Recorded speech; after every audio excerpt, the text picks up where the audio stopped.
What I'd like to do today is talk about metapopulations, and I'm going to show you how to use a particular program to help us understand that.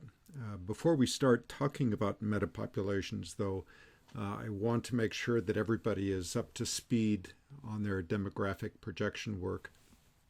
If you go to the course page for general ecology and then scroll down all the way to, what week are we on? Week 13 here. I have a number of buttons here. Some of them are not active yet. I will get them active here shortly. But for those of you that do not yet have your age-specific survivorship and age-specific fecundity data, I have two buttons here that you should click. Those will take you to United Nations and World Health Organization data sets where you can specify your country and in most cases get exactly the data that you need. So that's the first step. Once you have those data, then what you want to do is you want to use our Excel spreadsheet to get those data analyzed. Okay, and I'm going to show you in just a moment. So when you're ready, when you have those data, just simply come down here to this button on week 12, the demographic projection. Click that, and that is then going to open up an Excel spreadsheet. Let's see if we can get it to open. It's working on it. There we go.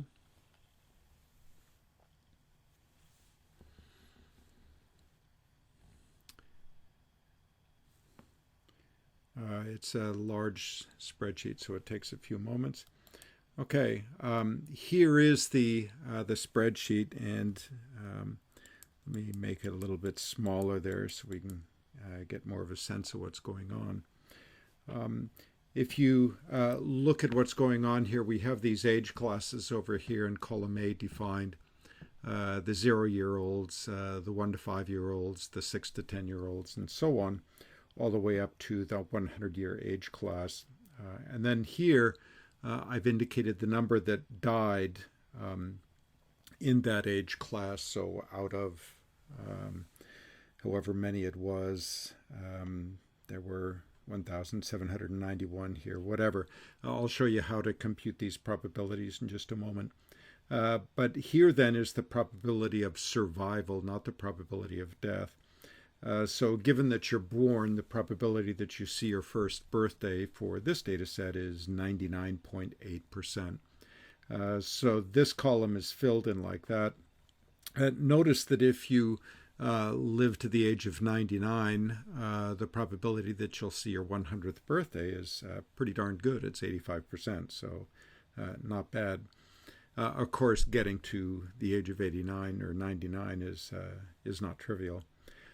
Here then is the fecundity column, the MX column, and these are the probabilities of giving birth, and these are data that are simply made up.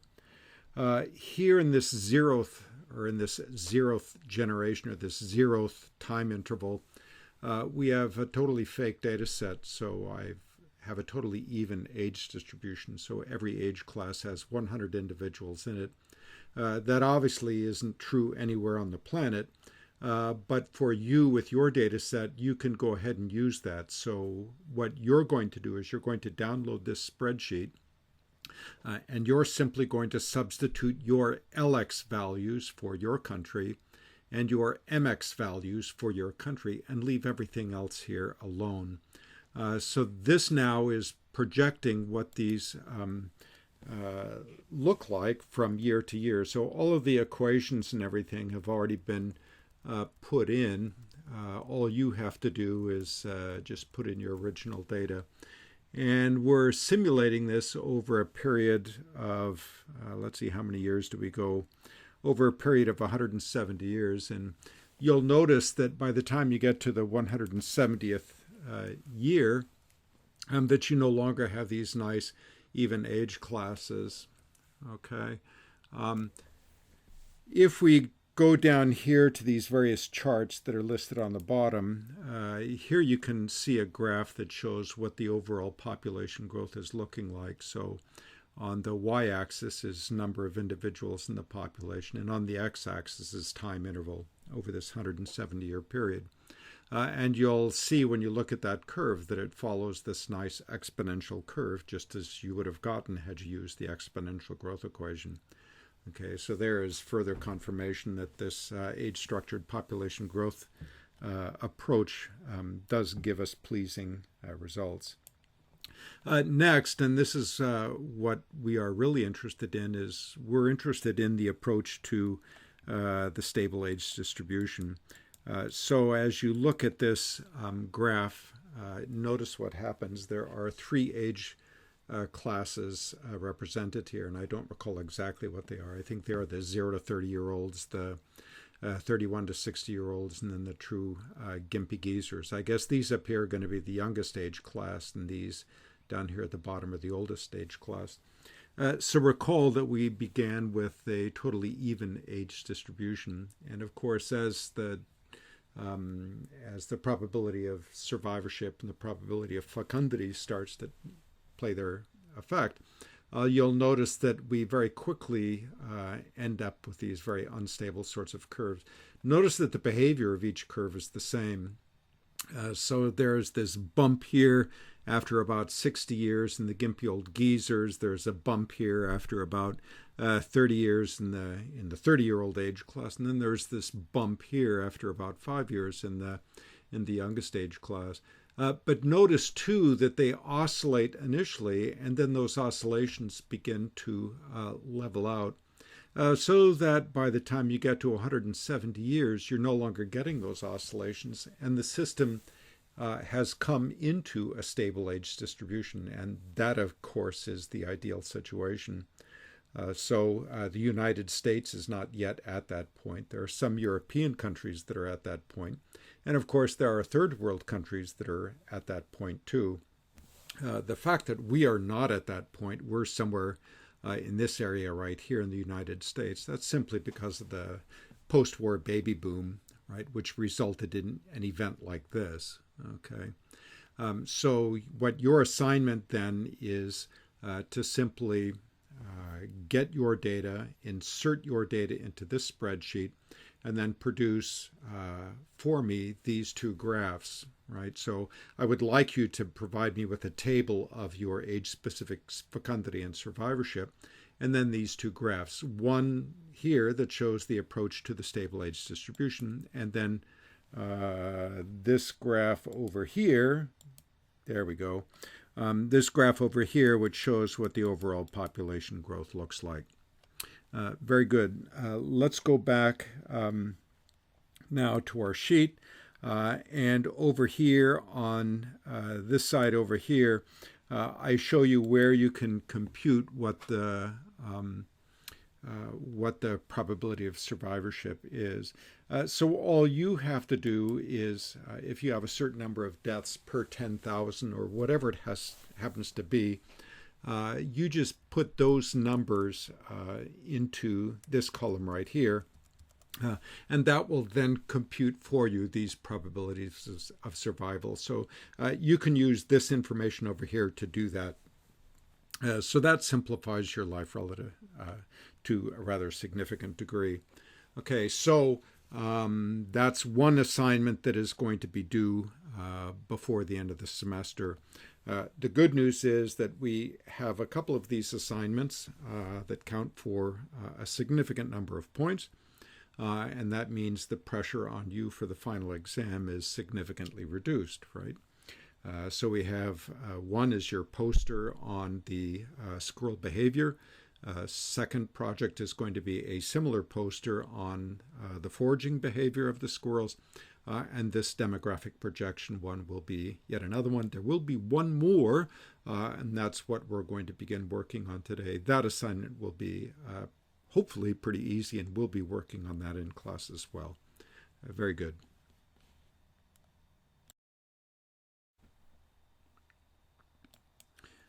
All right, so what we're going to do is talk about metapopulations. And a metapopulation is really nothing more than a combination or a collection of a large number of populations. So it's a little bit like averaging across many smaller populations. But it turns out that in the modern world, most populations do exist as metapopulations, with the exception of human populations. But if you think about it, most animals live in isolated patches, whereas once the entire eastern portion of the United States would have been covered in hardwood deciduous forest. Now there's an awful lot of cropland and urban land and things of that sort, commercial land and so on, so that forest patches are isolated. They actually form little islands. Now we've been talking about island biogeography, the work by MacArthur and Wilson, and the ideas that were presented there apply here as well. And we're going to use that when we try and understand what's going on with these metapopulations. With that in mind, what I want to do now is talk about these metapopulations. And the example that we're going to use is the swamp rabbit.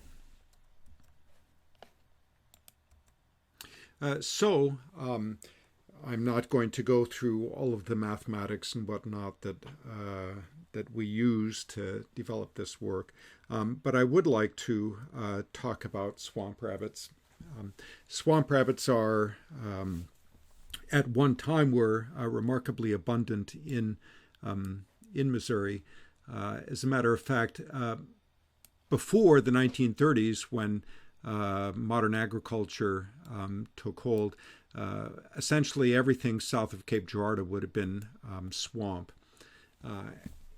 Those swamps were drained early in the 20th century so that we could grow cotton in southeast Missouri. And the reason they wanted to grow cotton in southeast Missouri was to escape the boll weevil, which was a cotton pest in the southeastern United States. And it was effective for the first year. So in the first year that cotton was grown in Missouri, there was no boll weevil infestation. Within a few years, however, the boll weevils were here, and all the advantage of growing cotton in this new location were dissipated. So with the draining of that swamp, now these wetland habitats are isolated. Swamp rabbits are much larger than eastern cottontails, and they are restricted to wet habitats, so you'll only find them in areas where there's a lot of water. Here, what I have drawn is this map of habitat patches in which we can find or expect to find swamp rabbits. So down here at the bottom, this is the boot heel of Missouri down here. This is the Mississippi River, which is flowing up like that. Cape Girardeau is right here at this portion right here. This is Mingo over on this side, Donaldson Point over on this side. So this is New Madrid and Mississippi counties. And then this is the Coon Island Conservation Area. Each dot represents a habitat patch. The bigger the dot, the larger the patch. The red dots indicate absence of swamp rabbits in one of our surveys, and the green dots indicate presence of swamp rabbits. So the swamp rabbits exist in a metapopulation. Each little habitat patch has its own demographics, right? Its own probability of survival, probability of fecundity, and all of that sort of stuff. And there are a couple of things that are going to be happening, right? One is that animals are going to be moving from one patch to the next.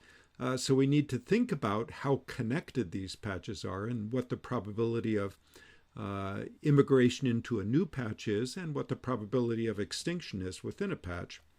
So these are the same sorts of questions we had when we were talking about island biogeography. What is the probability of colonization or immigration? What is the probability of extinction?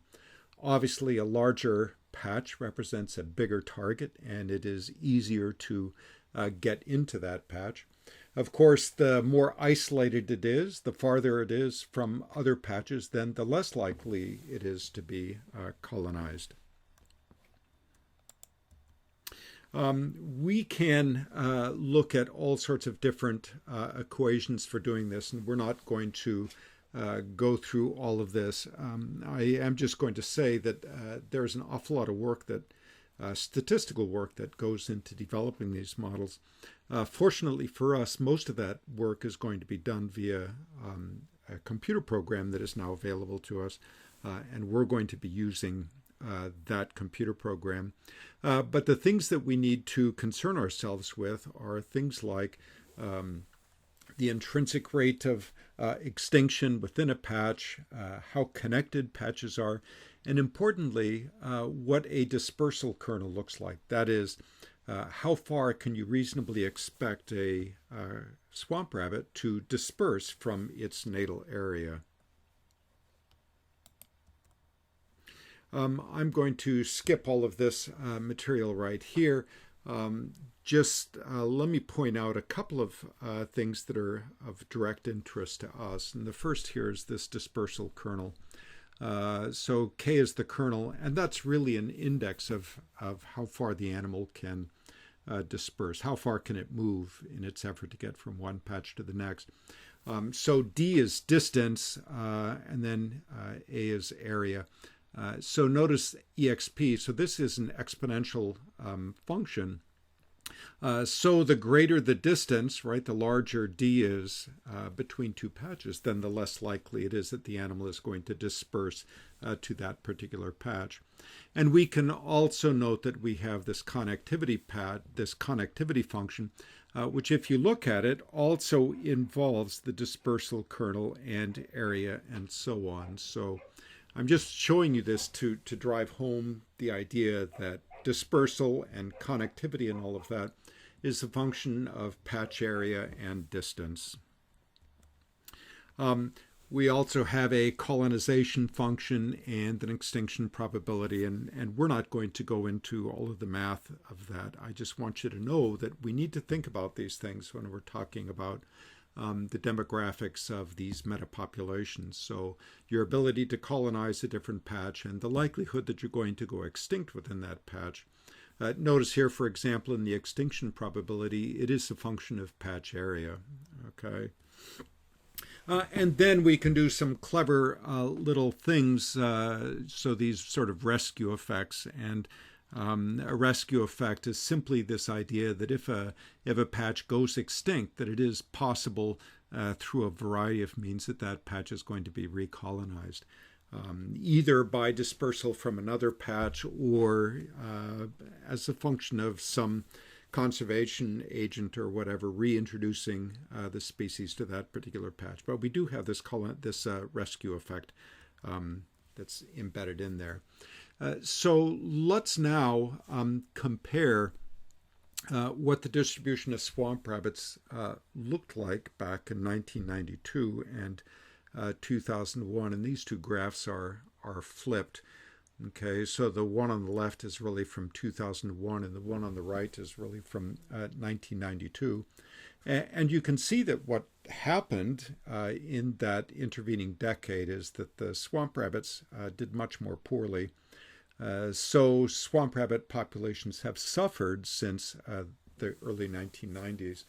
One reason why we're so concerned about this is the simple fact that although swamp rabbits are a state-listed species, so they are S2, which means that they are endangered, they are a threatened species in Missouri, we still allow hunting of swamp rabbits, and there are a lot of reasons for that. Some of the reasons are political, in terms of how MDC gets funded and what sorts of things they have to take in consideration. Some of them are a little bit cultural. So here in the southeastern part of the state, hunting is a big deal. And there are many hunters that will claim that it's impossible to tell the difference between a swamp rabbit and a cottontail. And when they take a swamp rabbit, it's not intended, although it seems unlikely to me. I've never had difficulty distinguishing a swamp rabbit from a cottontail, and my eyes are not particularly good. But there it is. So what we want to be able to do is we want to be able to simulate what's going on with these populations. And what we're going to do now is I'm going to show you how some of that works. Okay, we're going to use a program called SPOMSIM, and I'll make that program, I'm going to try and make that program available to you via my website. It turns out to be relatively difficult to get online these days, and I'm not exactly sure why that is. The program was developed out of Helsinki, Finland, at the museum in Helsinki by Molinen, who is there's a nice biogeography group associated with the museum there, and they're the ones responsible for developing this program. They do an awful lot of work out of that lab, and as a consequence, this particular program has gotten buried in the crush of all the other more newer software that they've been putting out. But it is freeware, and I will make it available to you. Now, what this program does is it allows you to simulate what happens to the population over a period of time. The data that goes into the program are basically just zeros and ones. So for each habitat patch, over here on the right-hand side, you have to specify whether the swamp rabbits are present or absent. So absent would be a 0 and present would be a 1. So that the entire data set is nothing more than a collection of zeros and ones. So it's pretty crude data. But we have those data going all the way back to 1992. We started these surveys in 1992, did the surveys in 2001, repeated the surveys in 2011, and then between 2011 and 2015, we repeated the surveys every year down here in the Donaldson Point in New Madrid and Mississippi counties because of the Birds Point levee breach. And then we're getting ready to repeat those surveys in the fall here. So we will have 4 decadal surveys. If you are interested, we will be looking for a team of students to be conducting those surveys. So let me know if you're interested. The surveys are pretty straightforward. You simply, once you're on the ground, you're looking for latrines that the swamp rabbits produce. Swamp rabbits poop on top of logs and tree stumps. No other rabbit does that.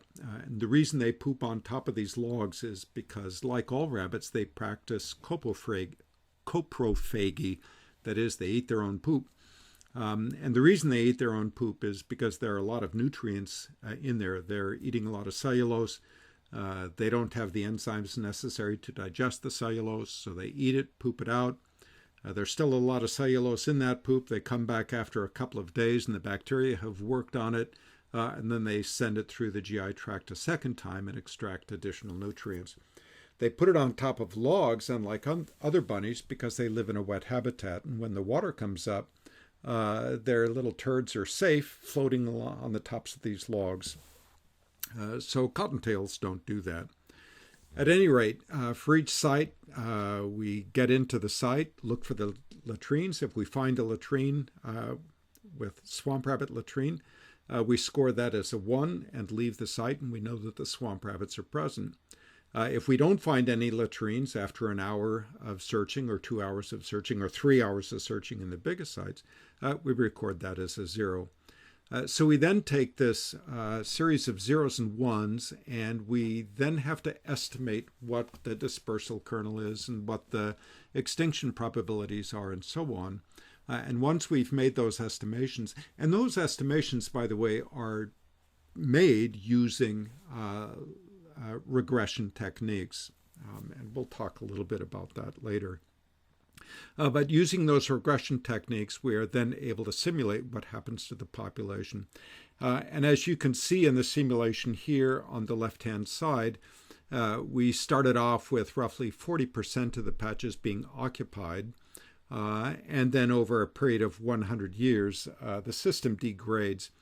Each green line represents represents one simulation trial, and then the blue line is the average of all of those simulation trials. And what you can see is that under this scenario, that the swamp rabbits are going extinct in Missouri over the next 100 years or so.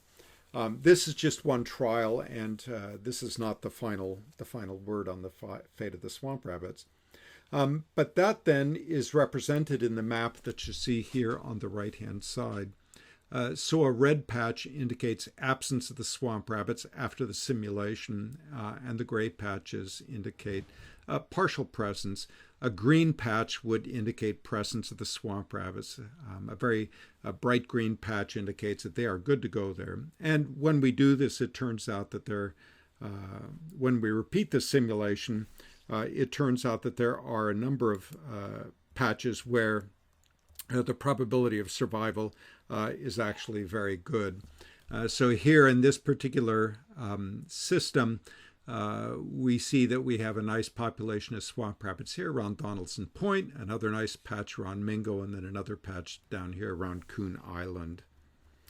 Okay, so we're going to skip all of this stuff right here, and I just want to make a couple of points. The most recent models that we have, and we're projecting out to the year 2017, which is now behind us. So this was work that we did back in 2010. We projected that in 2017 that the map would look basically like this, and with a few exceptions, it does. This is no longer there. And if we project forward to 2042, so that's 20 years into the future, this is what we expect to see. What's common to both is this. You'll notice that all of these patches along the Mississippi River disappear, and that seems to be pretty consistent. So swamp rabbits, for all practical purposes, have been extirpated north of Cape Girardeau. There is a hunting club along the Missouri River up in St. Louis where they have trail camera evidence that seems to suggest that swamp rabbits are there, but nobody has been able to locate the latrine sites up there, so that's still an open question. All right. What I want to do now is open up this program and then give you a brief tour of how that program works.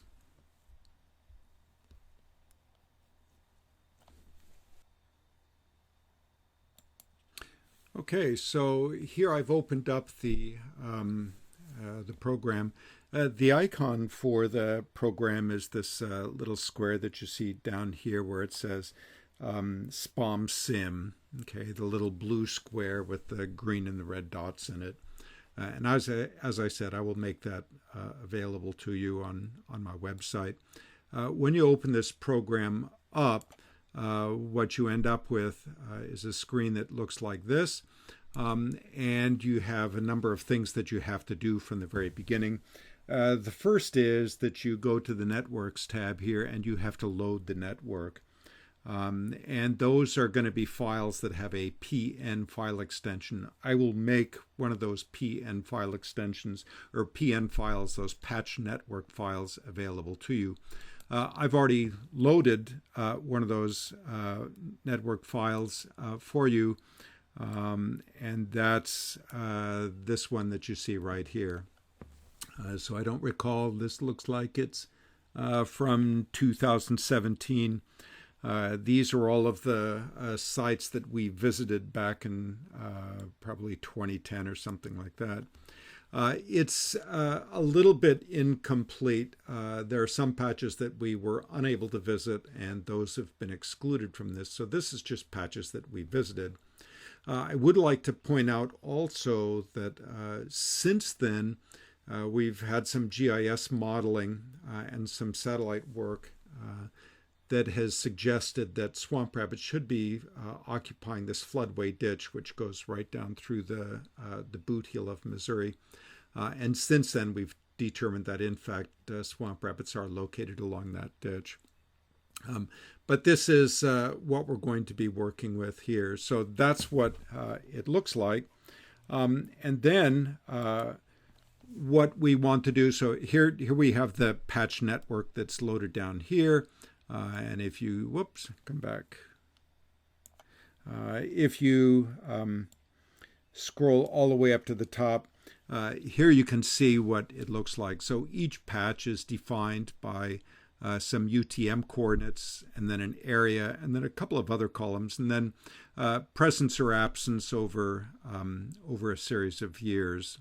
Okay. Very good. So that's our patch network.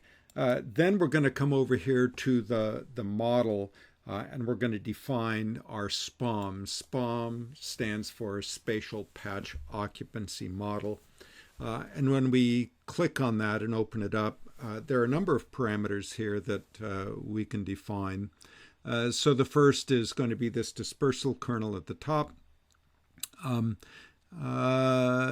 going to we're going to choose that under dispersal kernel. We're going to use the first model, ignore this one down here.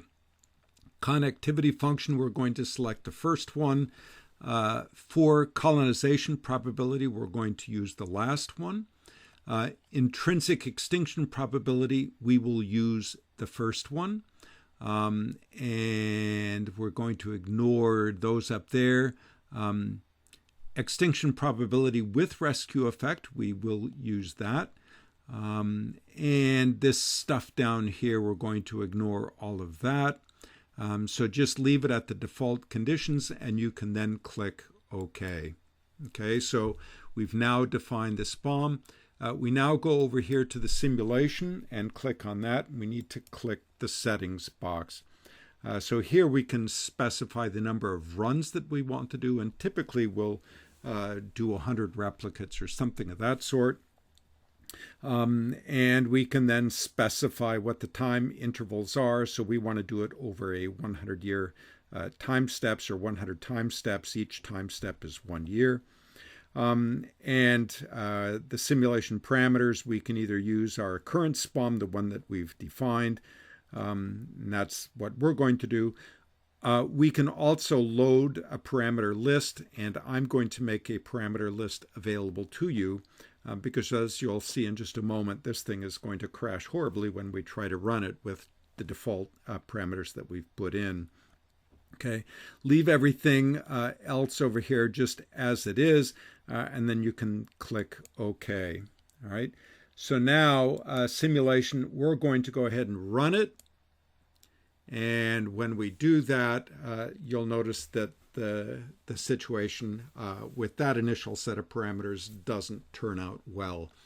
Okay, so here everything is red. That means it went extinct almost everywhere. It went extinct at the swamp rabbits went extinct at Donaldson Point.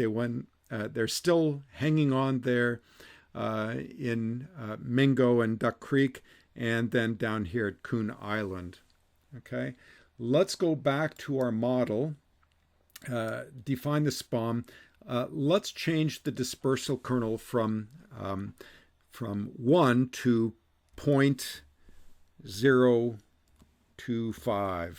Okay, and click OK. Now, because the dispersal kernel is the parameter estimate is in the denominator, this is actually going to make the dispersal distance greater. So essentially what we're doing here is we're saying that the animals are able to disperse a greater distance. And now let's go ahead and run it again. And that didn't change much, did it? Okay, let's go back and try it one more time. Let's change it to 0.0025. And run it again. Well, looks like it might be marginally better. Clearly see, now we've picked them up there in Donaldson Point. Okay, so they're starting to hang on there. Let's go change this one more time. Let's add another 0 in there. And try this again. And run the simulation again. Okay, well, it seems to be improving a little bit, but boy, by changing the the dispersal kernel pretty dramatically, it seems to me. It's not having that great of effect, which seems to indicate that the dispersal is not an issue. So the next step then would be to change other sorts of parameters in here. Now there is one thing we can do, okay, and that is we can go over here to our parameter estimation component, and we can now use this to help us estimate what's the parameters should really be like. So this is where we would use all of the regression techniques to help us estimate what sorts of parameters are going to be helpful. Now we have data which covers 3 decades, and that means that we have a pretty large data set that will allow us to do some of this regression work. The first thing that we have to do is decide what sort of technique we want to use. Do we want to use a nonlinear regression, a Monte Carlo equilibrium assumption, or a Monte Carlo without equilibrium assumption? Let's start with nonlinear regression right there. And initialization range, we want to use something that is wide. We're going to assume that there are false zeros. That is, we're going to assume that we surveyed some plots and we recorded swamp rabbits as being absent when in fact they were really present. And then we want to estimate the dispersal kernel, the connectivity function, the colonization function, the extinction function, and all of that. Okay, and we're just going to click OK. Well, let's do one other thing. Let's reduce our effort here so that it doesn't just tie us up in a loop for a long time. We want to get close, and then we'll repeat that cycle numerous times when we do it for real. Okay, so now we can just go ahead and estimate, and it's starting to work. Okay, but it doesn't like something. It failed. Okay. So our let's go back here to our parameter estimation, our settings. Let's reduce it down like that. And let's see, we want to use independently estimated turnover rate of 1 every year. Let's click that, and then let's try it again. Nope, that was even worse. Okay.